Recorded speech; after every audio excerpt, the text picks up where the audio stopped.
While on his 3-day visit to Ghana, South African President Mr. Jacob Zuma said Africans must work together to build a peaceful and prosperous continent able to fulfill the objectives of the African Union. This is irrespective of the fact that most of Africa's problems are caused by individuals outside the continent. He said he was ready to support initiatives to reform the United Nations Security Council and international financial institutions. Mr. Zuma was speaking at a banquet held for him in Accra. The visit by South African President Mr. Jacob Zuma was in return to similar one paid by late President Mills in 2011. During the 3-day visit, Ghana's President John Mahama and his South African counterpart held bilateral talks building upon gains made during late President Mills's visit to South Africa.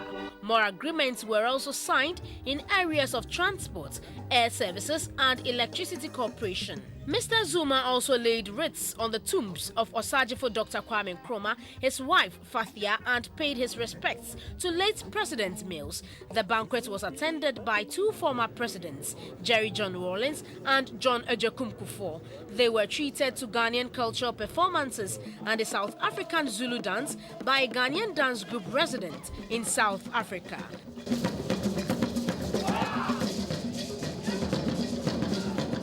Mr. Jacob Zuma said there is still room for further growth to improve the balance and volume of trade between the two countries.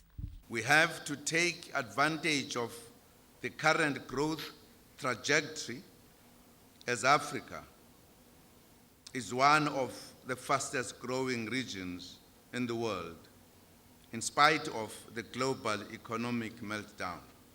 Africa may take longer to achieve the progress and prosperity that Dr. Kwame Nkrumah painted in his speech to the founding meeting of the OAU in 1963. But we are determined to get there. President John Mahama said the visit by the South African delegation has further strengthened the already existing healthy business and economic relationships. South Africa today is not only one of Ghana's closest allies, but also one of our most steadfast friends, sharing common interests of democracy, respect for human rights, and constitutional governance.